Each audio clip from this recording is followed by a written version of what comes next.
नमस्कार, मैं रघुनाथ प्रसाद।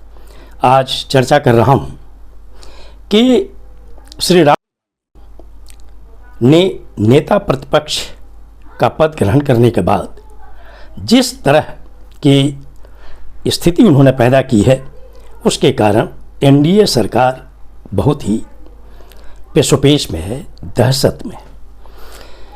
और एनडीए सरकार और उनके सहयोगी जो भी पार्टियां हैं, वो इस बात को समझ गई हैं कि श्री राहुल गांधी झुकने डरने वाले नहीं। वो बार बार जो कहते हैं डरो मत, डराओ मत, उस पर वो अड़िग है। और जिस तरह से उन्होंने सामाजिक न्याय के हित में जातिगत जनगणना की मांग की है और कहा कि हम तो कराएंगे, तो उन्होंने पूरे देश में जातिगत जनगणना को एकदम केंद्र बिंदु बना दिया है। और अब यह स्पष्ट हो गया है कि जातिगत जनगणना के इशू को अब रोकना इतना आसान अब केंद्र सरकार के लिए भी नहीं रह गया है।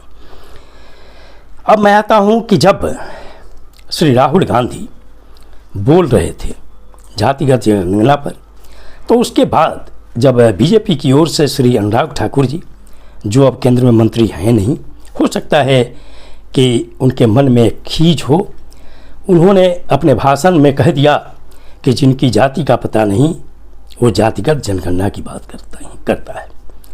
एक तो भाषा जो होनी चाहिए शालीन, वो भाषा उन्होंने नहीं अपनाई और बाद में उसको फिर अमेंड किया कि जिनको जाति का पता नहीं वो जातिगत जनगणना की बात करते हैं। दोनों बातें उनके लिहाज से सही हों, लेकिन देश की जनता ने इसको बहुत खराब तरीके से लिया है। और भारतीय जनता पार्टी का जितना नुकसान विपक्ष का कोई नेता अपने भाषण से कर सकता था, उससे ज़्यादा नुकसान श्री अनुराग ठाकुर जी ने अपने इस एक बात से किया।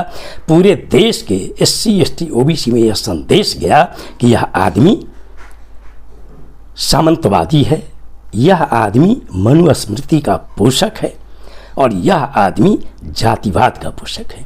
और इसीलिए उसको जातिगत जनगणना से अंदर से इतनी उसके प्रति खींच है। अब मैं ये कहना चाहूँगा कि ये कहाँ से बात आई कि अगर बैकवर्ड क्लास का होगा, SC का होगा, ST का होगा, तभी वो जातिगत जनगणना की बात करेगा। मैं श्री अनुराग ठाकुर सहित सभी राजनीतिक दलों को यह कहना चाहूँगा कि सामाजिक न्याय के जो महापुरुष हुए, उनमें बहुत बड़ी संख्या उच्च जाति के लोगों की, खासकर राजनीतिक धरातल पर पिछड़े वर्ग से जो आए, उनकी मैं आज चर्चा नहीं करूँगा। और मैं राहुल गांधी के लिए ज़रूर कहना चाहूँगा कि कांग्रेस ने बहुत सी भूलें की हैं, चाहे वो आरक्षण का इशू हो, चाहे जो भी हो, बैकवर्ड क्लासेस का हित का सवाल हो, लेकिन उनसे ज़्यादा गलतियां भारतीय जनता पार्टी ने की है। क्या भारतीय जनता पार्टी ने कर्पूरी ठाकुर जी के द्वारा दिए गए आरक्षण का विरोध नहीं किया? क्या कर्पूरी ठाकुर जी की सरकार को गिराने में तत्कालीन जनसंघ का हाथ नहीं था? जब 1989 में श्री VP सिंह जी ने मंडल आयोग की अनुशंसा लागू करने की घोषणा की, तो क्या उसका विरोध भारतीय जनता पार्टी ने नहीं किया? क्या उस मंडल की काट के लिए कमंडल का कार्ड नहीं खेला गया? क्या सोमनाथ से रथ यात्रा नहीं निकाली गई? क्या था ये?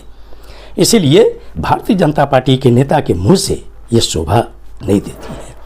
सच्चाई यह है कि उनकी मानसिकता मनुस्मृति वाली है, इसीलिए वो जातिगत जनगणना से भाग रहे हैं। लेकिन मैं ये कहना चाहूँगा कि श्री राहुल गांधी अब उस पंक्ति में खड़े हो गए हैं कि जो लोग सोशल जस्टिस के नेता रहे हैं इस देश में, उस पंक्ति में आकर वो खड़े हो गए हैं।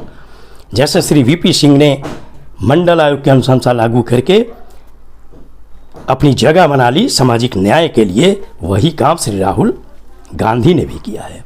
और श्री राहुल गांधी के साथ अब श्री अखिलेश यादव जैसे नेता, चाहे श्री तेजस्वी प्रसाद यादव जैसे नेता, श्री करुणानिधि जैसे नेता उनके साथ हैं।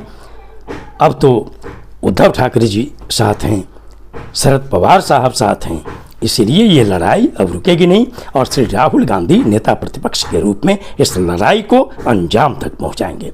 और श्री राहुल गांधी को धन्यवाद देना चाहिए कि उनकी पार्टी की जो राजनीतिक भूलें पहले रही हैं उनको उन्होंने कई प्लेटफॉर्म पर कहा है कि कांग्रेस ने ऐतिहासिक भूलें की है। क्या ये साहस भारतीय जनता पार्टी के किसी नेता को है कि भारतीय जनता पार्टी ने भी ऐतिहासिक भूल की है कर्पूरी ठाकुर जी की सरकार को गिराकर? क्या वो स्वीकार करेंगे कि मंडल आयोग की अनुशंसा का विरोध कर उनकी पार्टी ने ऐतिहासिक भूल की है? वो नहीं कर सकते। इसलिए श्री राहुल गांधी से अब श्री अनुराग ठाकुर और उनके पार्टी के नेताओं की तुलना नहीं हो सकती सामाजिक न्याय के मामले में।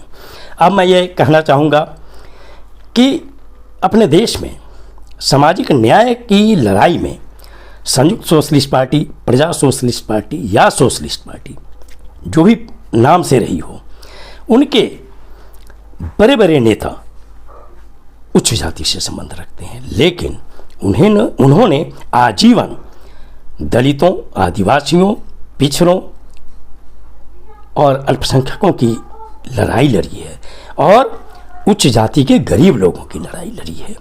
आज मैं पिछड़े वर्ग के नेताओं का नाम नहीं लूँगा, लेकिन मैं सिर्फ उच्च जाति के नेताओं का, जिन्होंने समाजवाद के परचम को फहराने का काम किया, गरीबों को हक दिलाने का काम किया, उनकी लड़ाई लड़ी और सामाजिक न्याय की लड़ाई को अंजाम तक पहुंचाने का काम किया। उसमें नंबर 1 डॉक्टर राम मनोहर लोहिया, उनके बाद श्री जयप्रकाश नारायण, श्री आचार्य नारायण नरेंद्र देव, श्री राज नारायण, श्री जनेश्वर मिश्र, बिहार से श्री सूरज नारायण सिंह, श्री भसावन सिंह, श्री कपिल देव सिंह, श्री मीनू मशानी, कमला देवी चट्टोपाध्याय, श्रीधर महादेव जोशी, श्री नाना गणेश गोरे, अशोक मेहता, मधुलिमय, मधु दंडवते, लाडली मोहन निगम, किशन पटनायक, सुरेंद्र मोहन, समर गुहा, मणिराम बागरी, मामा बालेश्वर दयाल, हरि विष्णु कामत,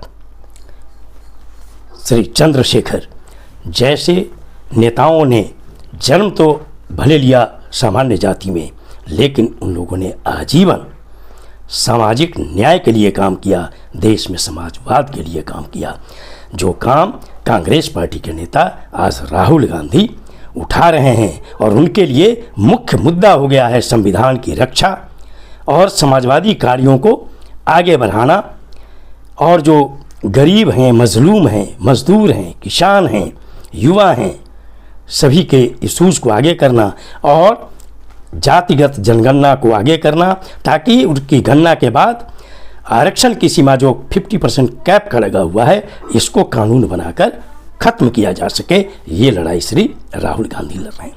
इसलिए मैं श्री अनुराग ठाकुर जी को पुनः सलाह देना चाहूँगा कि भविष्य में इस तरह की बात नहीं करें कि अगर श्री राहुल गांधी ने पिछड़े वर्ग में जन्म नहीं लिया, दलित आदिवासी में जन्म नहीं लिया, तो उनको जातिगत जनगणना का इशू उठाने का हक नहीं है।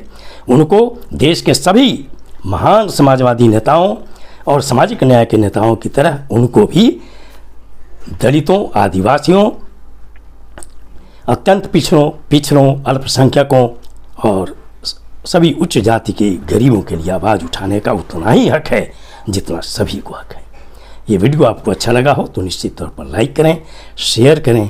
अब तक मेरे चैनल को आपने सब्सक्राइब नहीं किया, सब्सक्राइब करें, बेल आइकन को अवश्य टच करें ताकि मेरे हर आने वाले वीडियो का नोटिफिकेशन आपको तुरंत मिल जाए।